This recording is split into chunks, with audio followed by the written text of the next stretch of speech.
I'm Jennifer, a mom from a quiet neighborhood, and one ordinary evening turned extraordinary when my grown-up son, Thomas, said something that made my heart race and changed how I saw our whole relationship in ways I never imagined. Short pause. Before we dive in, tell me, from which city are you watching us tonight? Drop it in the comments below. I love seeing how far our little stories reach. Alright, here's how it all started. My name is Jennifer, and I've lived most of my life in a quiet suburb just outside St. Paul, Minnesota. The kind of place where lawns are mowed on Sundays, neighbors wave from their porches, and the seasons pass with predictable rhythm. For the last 20 years, my world has revolved around one constant: my son Thomas. He's always been my rock. I raised him on my own after his father left when he was just 6. I remember the tears and confusion in his eyes that night, and I remember promising myself I'd never let him feel alone again. And I didn't. Not once. We became a team. Me and my boy against the world. But boys don't stay boys forever. They grow taller than you imagined. Their voices deepen. Their gazes sharpen. Still in my heart, I always saw Thomas as that gentle little boy who used to hold my hand when he crossed the street and sneak into my bed during thunderstorms. That night, though, everything changed. It wasn't planned. Nothing like this ever is. It had been an ordinary Thursday evening. The summer heat clung to the walls, and the house was filled with the hum of cicadas outside and the soft whir of the ceiling fan. I had just finished tidying up the kitchen after dinner. Thomas had come by earlier with a bag of groceries and a bottle of wine. Said he wanted to cook for me for a change. I teased him about the sudden display of domesticity. Well, Mom, maybe. I'm not a kid anymore, he said with a crooked smile. I laughed, tossing a dish towel over my shoulder. Sure, Chef Thomas. You're all grown up now, huh? He gave me a look. Intense, not playful. I am, Mom. I paused. Something about the way he said. It made me stop. I watched him as he stirred the pasta sauce. His forearms taut, the dim light catching his face in ways I hadn't noticed before. There was a quiet confidence to him that hadn't been there even a year ago. After dinner, we sat on the couch in the living room, an old thing that sagged a little in the middle. I curled my legs up underneath me, a throw blanket across my lap.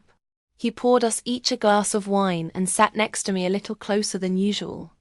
We talked about everything and nothing, about work, about how the tomatoes were finally ripening in the backyard, about the way people change over time without you noticing. There was a stillness between us that wasn't uncomfortable. It was thick, present, like something unspoken had begun to settle into the room. At one point, one laughed about a memory.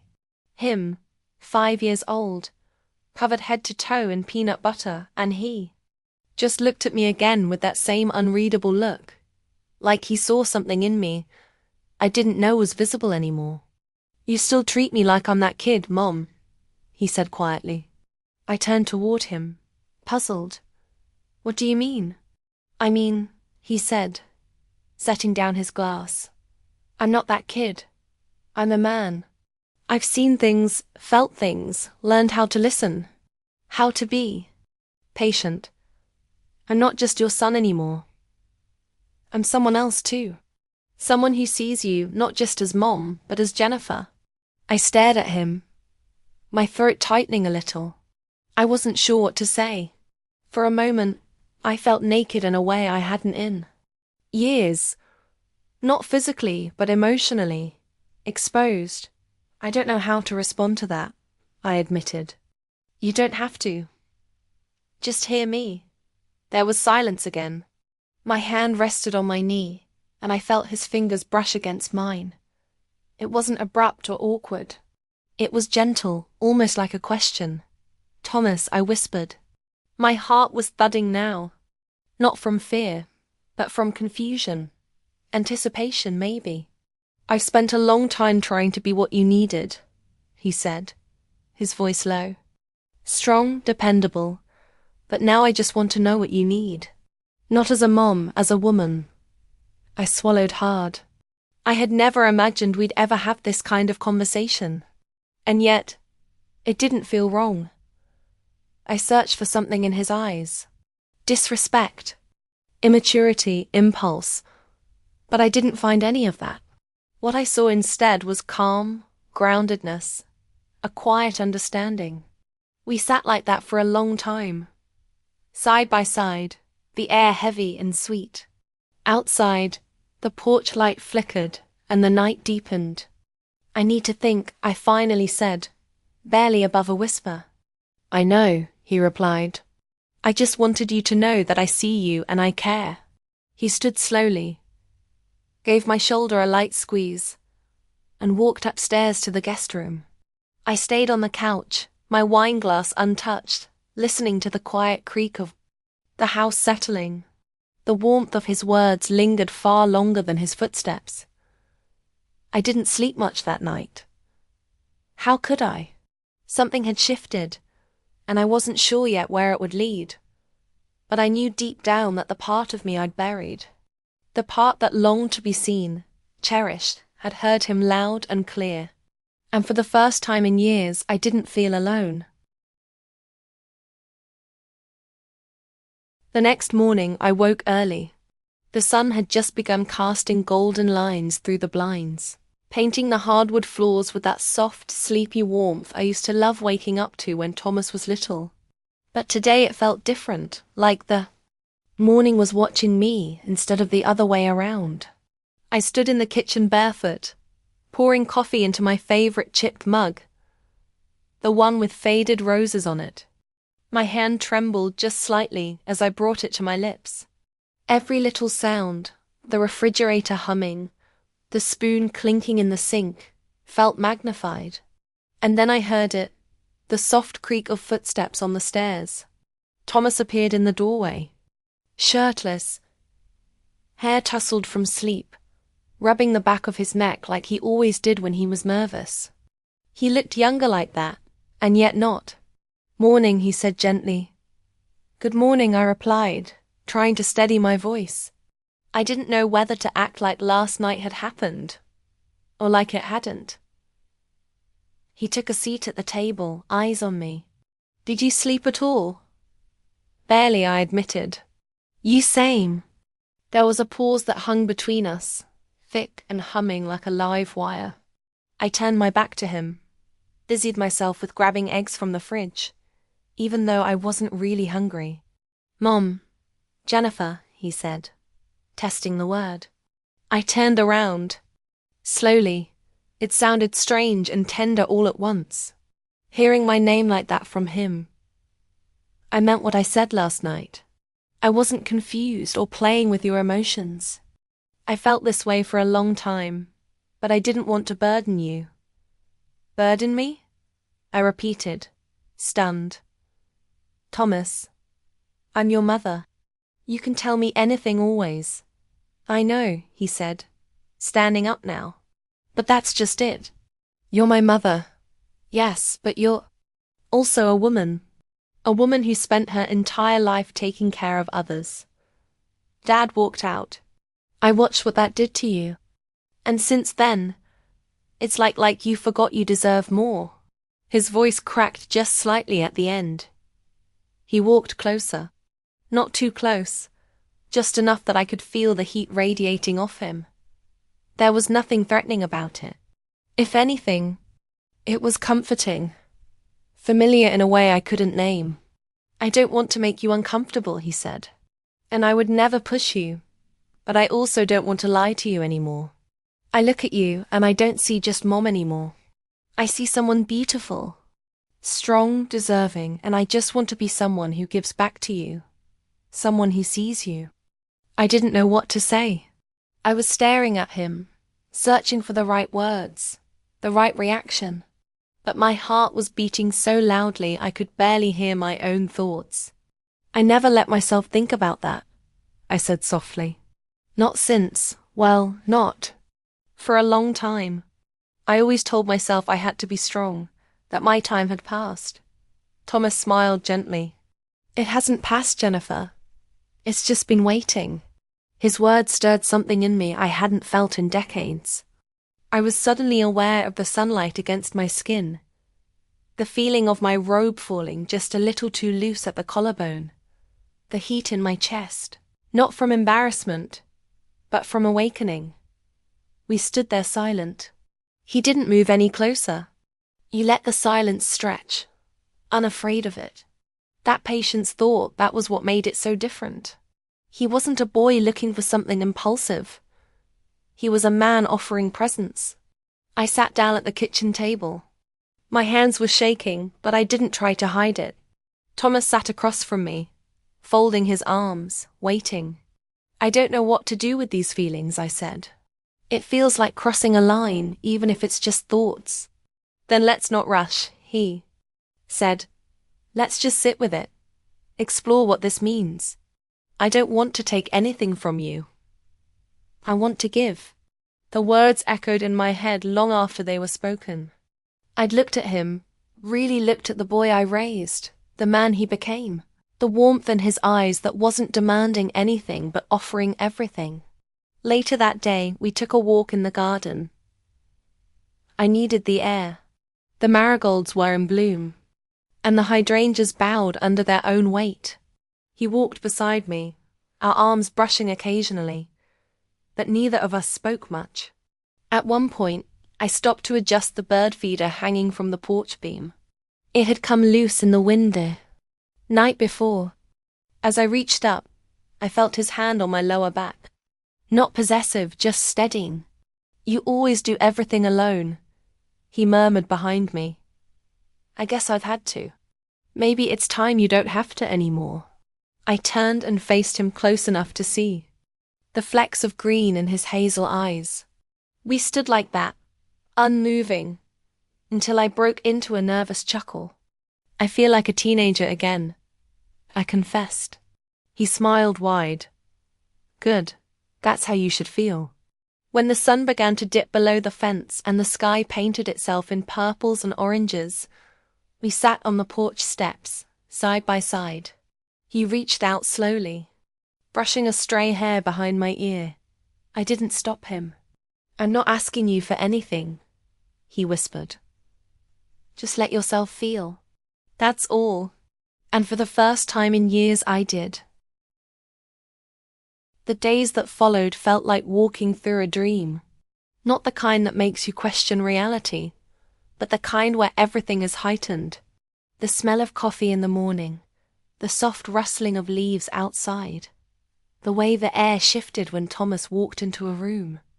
I found myself watching him more, not in a motherly way, but with curiosity, quiet admiration, wondering when he had grown into this version of himself, steady, aware, patient beyond his years, and all the while my thoughts tangled in guilt, longing, and something unspoken that pulsed beneath my skin like electricity.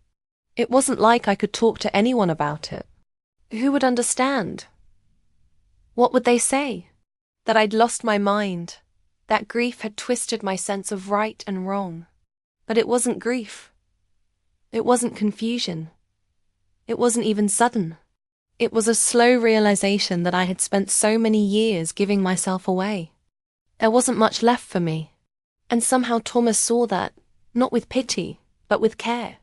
One evening I was sitting at my vanity, brushing out my hair before bed. The house was quiet, the kind of quiet that sinks into your bones. Thomas had just taken a shower, and I could hear the low hum of his footsteps across the hallway. Then a knock, gentle, respectful. "Come in," I said, expecting him to ask something simple. Where the towels were, maybe. He stepped in, damp hair curling slightly at the edges, wearing just a plain white t-shirt and lounge pants. He looked so natural in that moment, so familiar and yet so different. There was a softness in his gaze, not hesitation, but care. "I wanted to talk," he said, stepping slowly toward the armchair near the window. About us. The words landed like a pebble in a still pond. Not a splash, just ripple after ripple that spread through the quiet. I set my brush down on the vanity and turned to face him. Thomas, this is still strange for me. I don't know where I stand. You don't have to stand anywhere, he said gently. I just want to be with you, to be near you. If that's all it ever is, just this talking at night, sitting close, I'm okay with that. He wasn't pressuring me. He wasn't trying to convince me. That's what made it harder to resist, because he wasn't asking me to step into something uncomfortable. He was simply opening a door, one that I could choose to walk through or not. I stood slowly and walked over to the window beside him. The moon hung low in the sky, casting a silver glow across the room. I could feel him next to me, just sitting there quietly, allowing me the space to speak if I wanted to. That quiet was something I hadn't known I'd needed, the kind that didn't beg for answers or fill the silence with noise. You know, I said, there were times I'd go weeks without anyone touching me, even just a hand on my shoulder or a hug. He looked up at me, a hint of sadness behind his eyes. I never knew that. I didn't want you to. You were just a boy. You had your own needs. I didn't want to burden you. Jennifer, he said, that name again, slipping from his mouth like something sacred. I'm not a boy anymore. I met his eyes. The air between us changed. And then I did something I hadn't done in a long time. I reached for him, just my hand lightly resting on his shoulder, but it felt like something enormous. His hand came up to meet mine, his fingers tracing along the back of it, slow and warm and reverent. I don't know how to do this, I said. You don't have to. He replied, we can just sit here. And we did. I moved to sit beside him in the armchair. It was snug, but we didn't mind. His arm went around my shoulders, tentative at first, then more certain. My head rested against him, and I let out a breath I hadn't even realized I'd been holding. There was no rush, no desperation, just warmth, connection, a quiet understanding that something was changing. Not suddenly, not dramatically, but gently. That night, I didn't go to my bedroom. I fell asleep right there, tucked under his arm. The moonlight still shining through the window, and his heartbeat soft against my ear. For the first time in decades, I felt held, not just physically, but emotionally. I woke just before dawn, and I didn't move right away. I just stayed there breathing, letting the stillness fill me. Thomas stirred beside me and opened his eyes. Slowly. Are you okay? He asked, voice husky with sleep. I think I am. I whispered for the first time in a long while. I think I really am. The morning light spilled across the living room in soft amber streaks, glowing through the curtains as though it too knew that something had shifted. I didn't move at first. I lay there next to Thomas, listening to the birds outside and the sound of his calm, steady breathing.